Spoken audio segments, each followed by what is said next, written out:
नवी Mumbai network.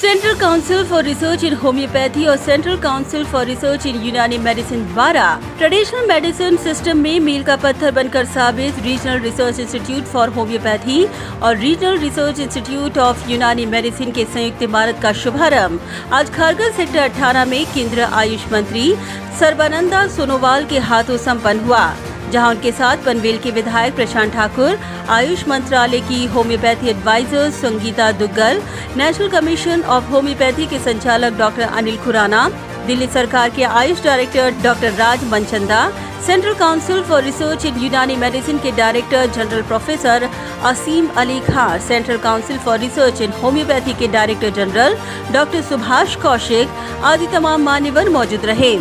गौरतलब है कि आयुष अर्थात आयुर्वेद, योग, प्राकृतिक चिकित्सा, यूनानी, सिद्ध, सोवा, रिगपा और होम्योपैथी इलाजों का सम्मिश्रण पारंपरिक वैद्यकीय पद्धति। और गौरतलब है कि कोरोना संक्रमण के दौरान यही आयुष तकनीक ही लोगों की जान की रक्षा का रामबाण इलाज बनकर साबित हुआ था। प्रधानमंत्री नरेंद्र मोदी के नेतृत्व में इसी परंपरागत वैद्यकीय सेवा को बढ़ावा दिया गया और पूरी दुनिया ने इस वैद्यकीय सेवा पद्धति का लोहा माना। यही कारण है कि इस वैद्यकीय पद्धति की पूरी दुनिया में प्रचार प्रसार करते हुए होम्योपैथी और यूनानी मेडिसिन को बढ़ावा देने में इस इमारत का विशेष योगदान रहेगा। ऐसे में इस नवनिर्मित इमारत के अंदर की सुविधाओं का मान्यवरों ने मुआयना करते हुए इसे संशोधन प्रयोग के लिए बेहद महत्वपूर्ण करार दिया। मीडिया से बात करते हुए केंद्रीय आयुष मंत्री सर्बानंद सोनोवाल ने कहा कि आज आयुष मंत्रालय के माध्यम से आयुर्वेद, यूनानी, योग, नेचुरोपैथी पद्धति का प्रसार दुनिया भर में हो रहा है और योग मानव समाज को आपस में जोड़ने का माध्यम बन गया है।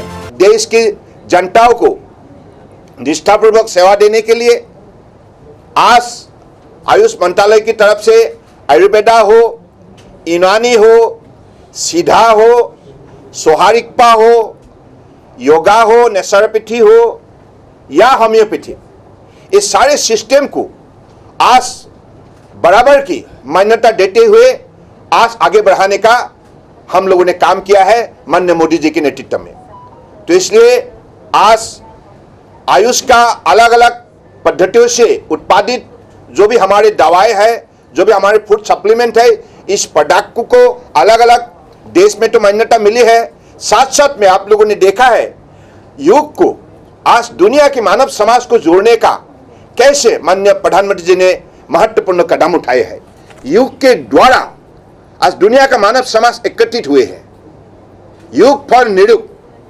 आयुष मंत्री ने कहा कि मनुष्य को फिट और जीवन में सकारात्मक रखने में योग का बहुमूल्य योगदान रहा है। यही कारण है कि WHO ने भी अपने नए कार्यालय की शुरुआत गुजरात में की है। Now the people of the world has deeply realized and accepted it, and I believe to keep the people happy, fit, and also to keep the people positive about their life, and that is how the people of the world can be integrated through this kind of traditional practice, yoga. So I believe this is how India is taking the leadership, and because of the power of India in the sector of traditional medicine, WHO has set up their extension office in India, Jamnagar, Gujarat in the recent past.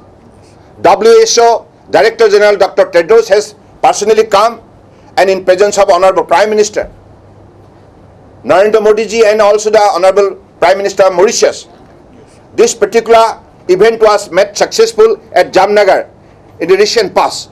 So this is the power of Indians in the sector of traditional medicine, and this is how the global society has deeply realized, and they have given the tallest recognition in the 75 years of our independence. I believe this is the tallest recognition, tallest achievement on the part of the Indians. उन्होंने आगे कहा कि आज भारत में 69,000 पंजीकृत practitioners और doctors हैं, 7 यूनानी कॉलेज हैं, जो इस बात को साबित कर रहे हैं कि महाराष्ट्र पारंपरिक वैद्यकीय पद्धति को बढ़ावा देने में बहुमूल्य योगदान दे रहा है। आज महाराष्ट्र में भी जिस हिसाब से यहाँ कुल मिला के मुझे बताया गया, we have got more than 69,000 registered practitioners, doctors practitioners in homeopathy. So this is how the people of Maharashtra is giving importance to the traditional system of medicine. And on the other hand, we have also 7 numbers of colleges in the Unani sector. So this particular research institution will definitely help the young generation to adopt the research and also develop their education and for the betterment of the humanity. Bureau Report, Navimbi Network.